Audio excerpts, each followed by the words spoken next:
So guys, welcome. Collective reading tayo ngayon. So tingnan natin kung kaninong energy to. Be open-minded po, hindi po halos lahat makaka-resonate kaya piliin niyo na lamang. Thank you nga po pala sa mga nag-subscribe, lalo-lalo na sa mga bumabalik. Marami pong salamat. Give me the message, kaninong energy to.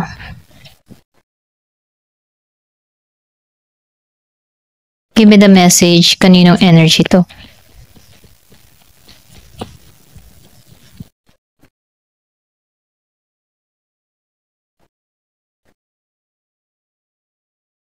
Give me the message, kaninong energy to. Meron ako nakikita dito, no? Positive, okay? So, meron ditong nagiging maayos ang kapalaran, nagiging maganda ang kanyang, kumbaga pumapabor sa kanya yung swerte dito, no? So, meron tong mga kahilingan na unti-unting nasasakatuparan, ano?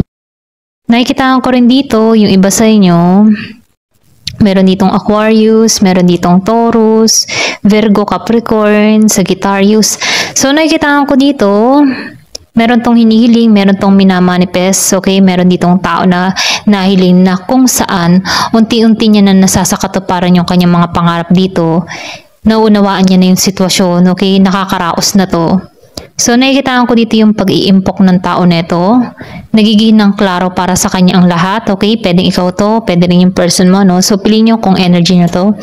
So, nakikita ko rito na nandito siya sa moment na new beginning, okay? Nandun siya sa moment na sinusunod niya na dito yung kanyang kutob, yung kanyang intuition, yung kanyang inner guidance, inner knowing, na kung saan nagiging harmony siya dito, okay? Alam niya kung saan tutungo siya, alam niya kung ano yung kahihinat na ng mga ginagawa niya dito, unti-unti niya natutupad yung mga pangarap niya dito, okay? Meron tong mga hinihiling na kung saan nasasakatuparan to, okay? Kumbaga nakikita ko dito pumapabor sa tao nito yung kanyang mga kahilingan, yung swerte, yung kapalaran, pumapabor sa kanya dito, okay? So, nakikita ko dito yung pagiging peaceful, okay? Kumbaga mapayapa ang kaisipan ng tao nito. So, nakikita ko lang dito yung positive, ano? Nakikita ko rin dito, okay, tinanggal ka dito, no? So, kung ikaw man dito ay nakaranas ng mga nagdaang buwan, taon na parang merong something na gumagawa sa iyo, no? Natapos na to. Okay? So, nakikita ko dito nakalaya ka na dito. Kumbaga, dito ka sa moment ng panibagong yugto, no? Ng iyong buhay dito na tinanggal ka dito. So, nafe-feel ko dito nawasak yung mga masasamang intensyon, sumpa, kulam, or barang o ano, kung ano man ang ginagawa sa'yo dito, no? Nawasak na to, okay? Kumbaga nakikita ko dito, meron ditong humihiling or meron ka ditong ginagawang manifestation, ano? Na kung saan, nakikita ko dito na unti-unti mo nang nasasakatuparan yung iyong mga pangarap dito, no? So, nakikita ko dito yung justice. Kung sino man yung mga gumawa sa iyo ng hindi maganda, okay, tumatama rin to, bumabalik, okay? So, nakikita ko dito yung justice, tinanggal ka dito, no? So, nakikita ko rin dito, nakilala mo kung sino tong mga taong gumagawa or nananalbahe sa iyo, kilala mo to, no? So, nakikita ko dito na meron kang mga kaibigan or kapitbahay or pwede rin sabihin katrabaho, ano? Or meron kang kilala na may galit sa'yo, no? Na nabuksan para sa'yo, no? Kung sino tong mga tao na to.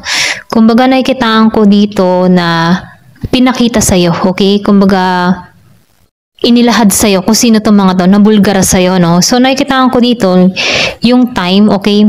Meron dito, tumatakbo yung oras, panahon, no? So, nakikitaan ko dito, ikaw, andito ka sa moment na isinasawalang bahala mo na lamang to, no? Or pwede rin sabihin, ipinagpapasa Diyos mo na lamang tong mga to. Okay, ito lang napifeel ko sa'yo, no?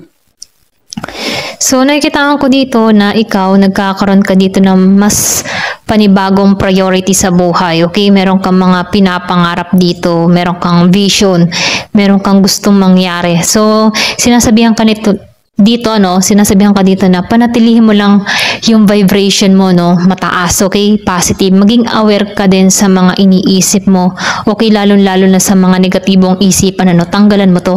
Kasi once na negatibo yung kaisipan mo, ito yung na-attract mo dito, no. So, mainam, meron ka ditong mga kahilingan. So, ngayon ay full moon, ano, mag-wish ka or dumalangin ka, no, na mawasak, okay? Kasi may pagmawasak dito. Or pwede rin sabihin, may ginawa ka na ditong hakbang, ano, meron ka ng hiniling dito. So, nakikitaan ko dito yung justice na magaganap or nagaganap na ito, okay? So, meron ditong Three of Water. Meron ako nakikita dito na Gemini, Aquarius, and Libra. So, nakikita ko dito, no, nagiginang malinaw para sa iyo ang lahat, okay? Or pwede rin sabihin na binibigyan ka na dito ng kalinawan, ano? Unti-unti mo nang natatanggap yung mga blessing, unti-unti na nagbabago yung iyong mood, okay? So, nakikita ko dito, unti-unti ka nang nakakaraos. Ito lang yung nakikita ko, no? So, nakikita ko rin dito yung transformation na naghihintay sa iyo or pwede rin nagaganap na to sa iyo, okay? So, nakikita ko rin dito na yung iba sa inyo, meron ka ng mga bagong iniisip dito na kung saan, ano, priority mo yung pagbabago, makihalubilo, magsaya, or pwede rin sabihin, meron ka ditong mga event, okay, na napupuntahan na kung saan, ano, meron ditong kasiyahan akong nakikita. Okay, dun sa iba, no, meron ditong kasiyahan or meron kang mga party event na pupuntahan na magbibigay sa iyo ng positive lang yung energy. Okay, so nakikita ko rin dito yung renewal patungo sa iyo. Okay, kumbaga nagki-cleansing ka or nililinis mo na or tinatanggalan mo na yung mga negatibo. Okay, kumbaga para kang, alam mo yun, sa tipo na sa ahas, ano, nagbabalat ng, kumbaga, tinatanggal na yung old, okay, na skin. So, nakikita ko dito, tinatanggal mo na yung lumang pananaw or lumang gawain, ano. So, nakikita ko dito yung positive mindset mo na kung saan gusto mo may makamit, okay, na kung saan meron ditong magandang kapalaran, ano. So, nakikita ko rin dito yung Libra. Nagiging nang malinaw para sa yung lahat, ano. So, meron ditong nangyari first quarter ng September. Okay, meron ditong naganap sa iyo, no. Pwede ring sabihin nabigyan ka dito ng kalinawan, okay? Nung first quarter of September. Ito lang yung nakikita ko, no. So, meron ditong pangyayari na kung saan, ano, nag-decide ka dito ng pagpapalaya sa sarili mo or pwede ring meron ka ng hininto, okay, na kung saan, ano, meron ka ditong inaayos na pagbabago para sa sarili mo. Pwede rin sabihin meron kang mga bagong routine, bagong ideas, meron ka ng mga gagawin ditong hakbang para sa ikauunlad mo. Okay, ito lang yung nakikita ko dito, no. Give me more information. Ano pa yung mensahe?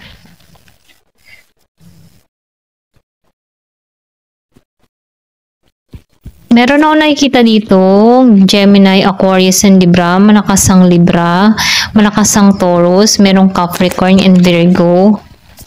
So, nakikita ko dito yung iba sa inyo nagising na tauhan ka bigla dito. Ito lang yung nakikita ko, no. Kumbaga, natuto ka dito. So, nakikita ko dito yung 333. Kung madalas mo makita yung 333, ano, kumbaga, tumatakbo yung oras or pwede rin sabihin na sa healing, okay? May pagbabago na magaganap or pwede rin sabihin, pinagpiprepare ka dito para sa pagbabago, no? Meron ako nakikita ditong Year of the Rat. So, nakikita ko rin dito, no, na yung iba sa inyo meron ditong blessing na marireceive, merong biyaya, meron ka ditong makakamit, okay? Meron ako nakikita dito na regalo na marireceive dito. So, meron kang, yung iba sa inyo meron ditong magandang magaganap, no? So, meron ditong happiness na naghihintay. So, nakikita ko rin dito, no, merong paggising, meron ditong, yung iba sa inyo meron ditong inuuna. Meron ka mga mas priority na inuuna. Meron ako nakikita dito na meron kang mga plano, meron kang inaasikaso or pwede ring sabihin na merong magandang nangyayari or nagaganap sa'yo, no, na kung saan, ano, yung mga pinaghirapan mo in mga nakaraang buwan, ano, unti-unti mo nang nakikita yung magandang resulta dito. So, nakikita ko rin dito, no, yung iba sa inyo, meron kang mga business offer or meron ditong offer na parating sa iba, okay? Meron ditong mag-aalok sa'yo or meron ditong magbibigay ng bagong idea sa'yo na kung saan, ano, nakikitaan ko dito yung teamwork ay may pagkakaisa, okay? Give me more information. So, dalawang beses na lumabas yung justice, ano. So, nakikitaan ko dito, no. Yung iba sa inyo, meron ditong justice na parating, okay? Kumbaga, matagal mo na tong iniintay, pero humihiling ka na dito ng hustisya, no, sa matinding ginawa sa'yo. So, nakikitaan ko dito, makakamit mo yung justice, okay? May pangwasak. Kumbaga, nakikitaan ko dito na nag-sacrifice ka dito okay? Kumbaga nagkaroon ka dito ng madilim na experience sa mga taong gumagawa ng hindi maganda sa'yo, no? So nakikitaan ko dito yung paghihirap mo na kung saan humihiling ka dito ng justice, okay? Katarungan. So nafe-feel ko dito magkakaroon dito ng kaliwanagan, ano? Or magkakaroon ka dito ng justice na kung saan, no? Kung ano man yung hinihiling mo ay masasakatuparan mo dito, no? Kasi nakikitaan ko dito na meron ditong nakaranas ng mahirap na sandali or kabiguan, ano, na kung saan humahanap to ng katarungan, okay? Kumbaga, maybe matindi talaga yung ginawa. So, nakikitaan ko dito yung justice na parating, okay? Ito lang yung nakikita ko. Give me more information. Ano pa yung mensahe?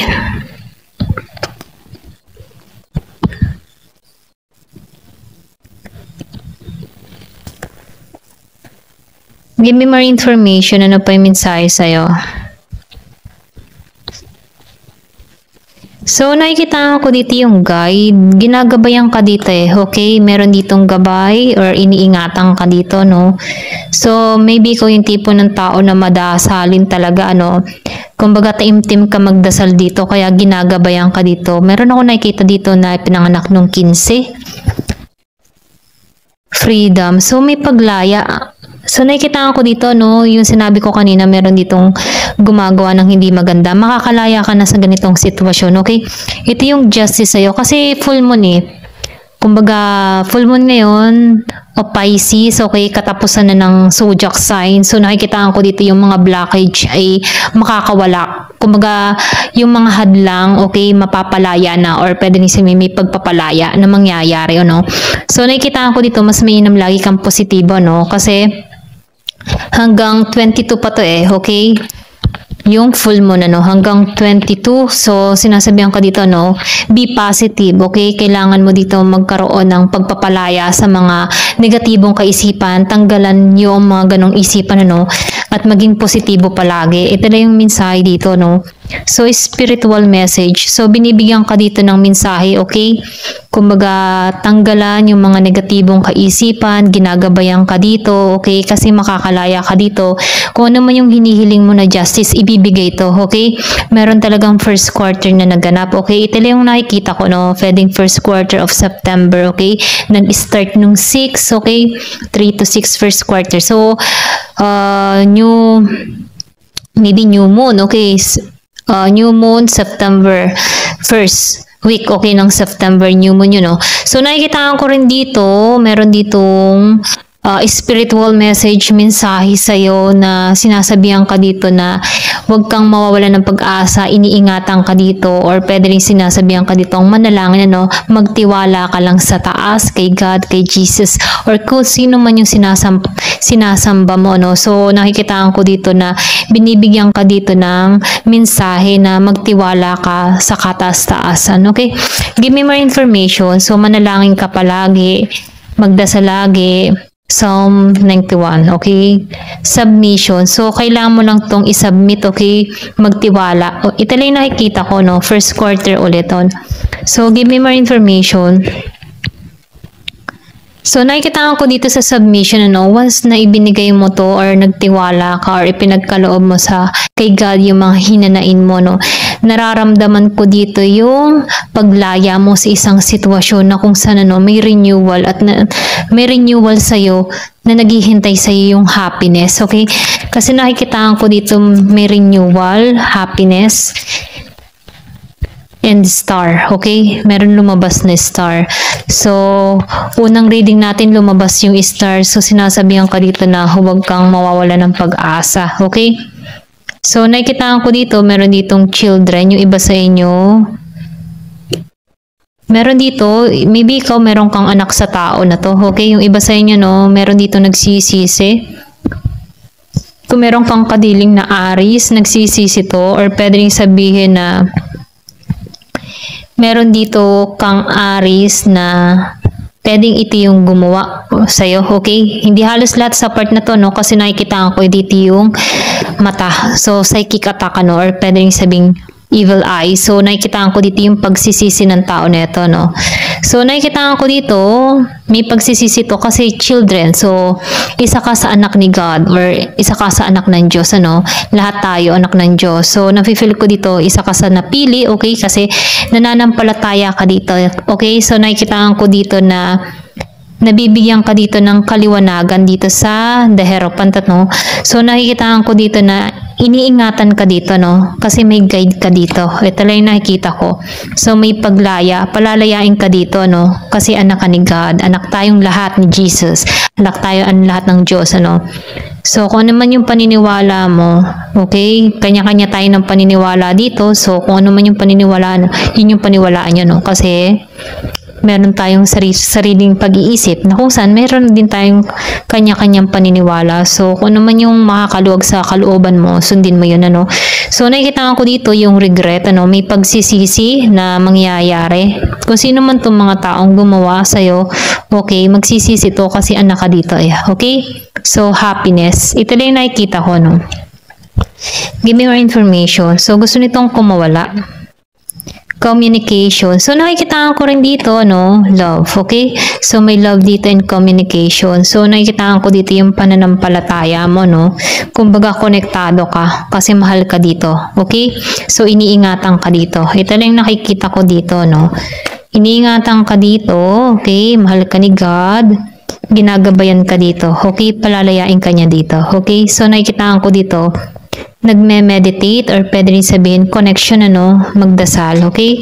So, ito lang yung mensahe dito, no? So, kung sino man yung gumawa ng hindi maganda sa'yo, nagsisi to. Meron ditong pinanganak nung 30, 23, 14, Gs, 3, 17, and 15, okay? Ito lang yung nakikita ko. Ayan. Hanggang dito na lamang po. Nakita ko yung 1717. So, tingnan nyo na lamang sa angel number. Thank you for watching. Love and peace.